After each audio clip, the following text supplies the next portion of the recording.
Reptiles of all pets are sometimes the most misunderstood, which leads to some kind of funny myths. So today let's go over the top 5 myths about reptiles that you might have heard and definitely aren't true. My name's Adam, this is Diamond, you're watching Wicked's Wicked Reptiles, stick around.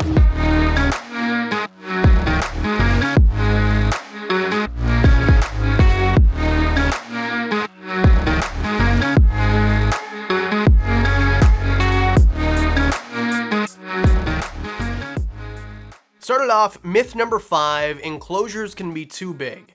And when I say this, I don't mean this is a myth all the time. There are some species, such as hognose snakes, where if they have too big of an enclosure when they're babies, just for whatever reason, no matter what cover they have, how much enclosure hide they have, they won't eat. But in general, for the most part, things like ball pythons or bearded dragons or leopard geckos, common species, they can have as big enclosure as you want to give them. For example, bearded dragons. I often say 120 gallons is what you should give your bearded dragon, although a 75 gallon might work.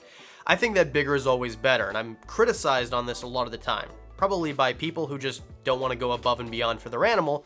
Neither here nor there. If I put Diamond here into a 300 gallon enclosure, or something even bigger, a 1,000 gallon enclosure, there's going to be no problem at all. Case in point, in the summer months, I keep some lizards outside. I keep Bob the Jeweled Lacerda outside, I've kept blue-tongued skinks outside, I've kept bearded dragons outside. And when I give them enclosures, I'm talking about 4 by 12 by 4. 4 by 12 by 4, and I can't remember the gallons, we'll put it right here. 1,400 gallons. I had to take a break and figure it out, it was bothering me. 1,400 gallons is what I gave to a bearded dragon, a single bearded dragon in the summer.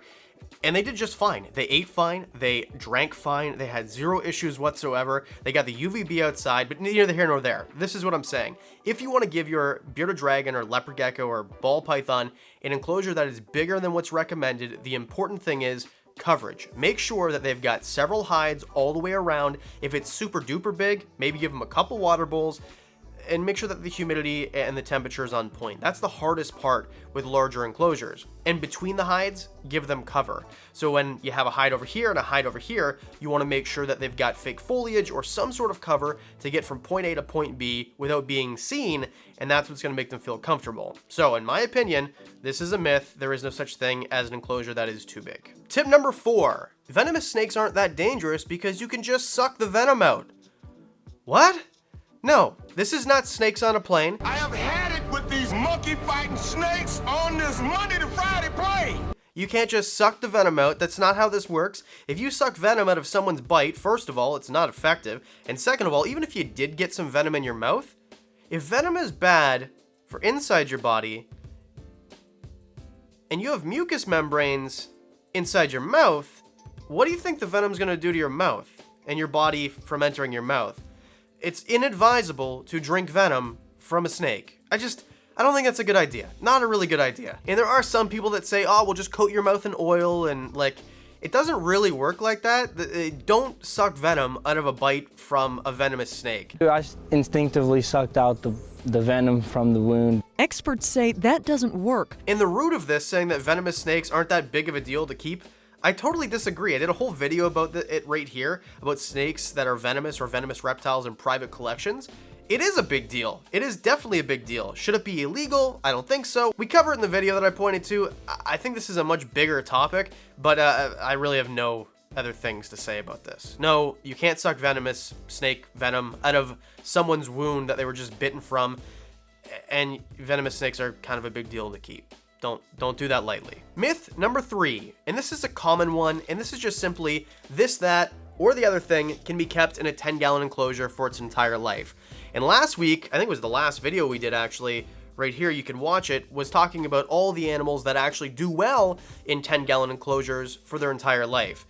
And it didn't, I don't know, I got a lot of flack because there weren't a lot of reptiles on the list, because most reptiles need something bigger than a 10-gallon enclosure for their whole life.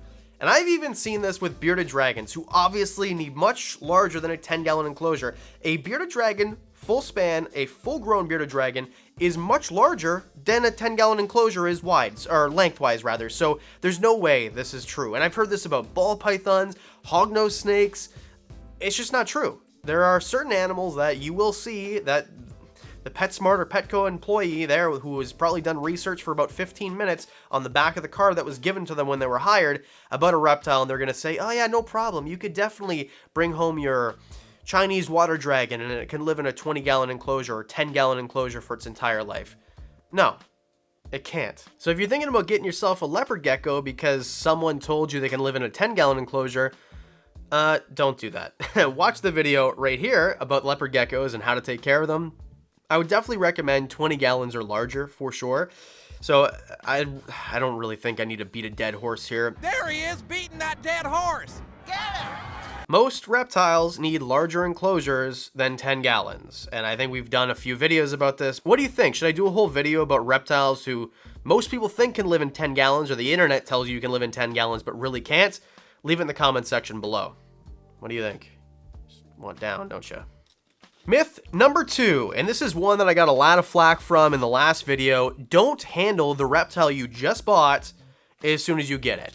Or make sure that you're not handling it because it's too stressed out, or leave it alone for 2 weeks. There's a million things I could say. Basically here, when you get a reptile, people will tell you, leave it alone for 2 weeks. Don't feed it, don't touch it, don't look at it. Don't breathe next to this animal for 2 weeks. Your animal will get stressed out, it'll have a heart attack and die, or it'll morph into a superhero and breathe fire at you, or whatever it is they think that's gonna happen.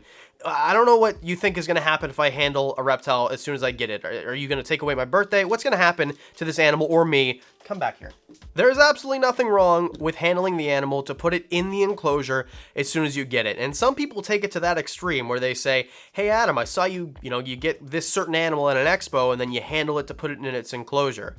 That's fine. You can do that. I do agree that it is stressful for an animal to go from an expo or wherever you got it from to a new enclosure. I totally agree. And to put it in your hands and feel it and look at it and inspect it as soon as you get it and then put it in the enclosure and leave it for a day or maybe even 2 days so that you can let them acclimate to their enclosure, there's nothing wrong with that whatsoever. And some reptiles will have a harder time with this than others. Last week you saw I got that northern blue-tongued skink and they were pretty upset and they didn't want me to handle them at all. But after about, I don't know, 10 minutes of handling them with a glove on, it was fine. And by the way, she needs a name, or he. So if you want to leave that in the comment section below too. It feels like I ask you guys to write a paragraph every week, but I'm just going to pick one from the comment section for the northern blue tongue that we got. And this guy is, I think, the example and why I put this on the list. I got a lot of flack. People saying, well, you shouldn't have handled it. Put it in the enclosure, in the Tupperware, or wherever you got it in, and then it'll find its way out on its own, and then you don't have to stress it out. And I just think that this is not true. You can handle your reptile to put it in and inspect it, and you should inspect it when you get it.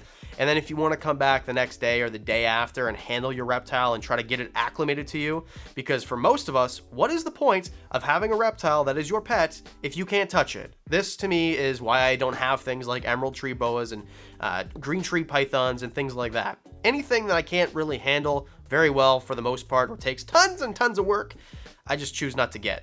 So if you get yourself a bearded dragon and you want to handle it the day after you get it, go for it. Know if it feels stressed. Use a little bit of common sense, and if you think that it is too stressed to handle, put it back, but 5 or 10 minutes every day is no problem at all. Right, Diamond? Okay, you can go. Number 1, and this is maybe the most prolific myth of all snake myths, reptile myths at all. You knew it was coming. Number 1, your snake is sizing you up to eat you, bro. We've all heard this story, right? Well, my friend's cousin's dog's nephew's landlord told me that her ball python was sleeping with her and it would stretch out the entire length of her body so that it could snuggle her, but it wasn't actually snuggling her. It was sizing her up to see that it wouldn't eat her because it wasn't eating for like 3 or 4 weeks. When ball pythons aren't eating for 3 or 4 weeks, it's because they're sizing you up so that they can eat you. No, no snake does this. Snakes don't size you up to eat you. Snakes don't look at you and don't eat because they're making room to eat a gazelle or a human or anything else. When a snake sees something and the snake wants to eat it, they're ambush predators. They're opportunistic hunters. So if a snake sees something that it wants to eat, it's gonna eat it right then. It's not gonna be like, that antelope looks delicious. I'll see you in 3 weeks, Mr. Antelope. They never, snakes don't do this. If your snake is cuddling up to you, it's probably trying to get warm. And if you sleep with your snake, actually, there's like a lot of people who do this. I have never done this. I don't recommend it. If you roll over on your snake, you might hurt it in your sleep. And I don't know, it's kind of strange. But either way, your snake is not sleeping with you and like snuggling up to you and being in awkward positions so that it can figure out if it can eat you. It's trying to get warm, or trying to get comfortable, or trying to feel safe, but either way, your snake is not trying to size you up to figure out if it can eat you. So there you go. Top 5 myths about reptiles. What do you think? Did I miss some good ones? I know there's some really good ones that I missed. You know, milk snakes drink milk, and yeah, snotters, sneets, whatever you want to say. They suck a lot, I'm gonna tell you that right now. Things like that, but I think that these are the kind of like the funniest ones and the most prolific ones. Which ones? Put in the comment section below. Do you think are the funniest snake myths or reptile myths? And should I do a follow-up? Should I do the next 5 reptile myths? Let me know. And the biggest thank you to the Patreon supporters. I really appreciate it. You guys are freaking awesome. You get to see videos early. You know about the snake clutch that I keep saying is about to hatch but is late. You know about the reptiles that I get before I even put them on the channel. And I think that's it. And that's it. I think I've plugged absolutely everything. Got merch for sale. Join the Discord. Hit subscribe and see you on Monday.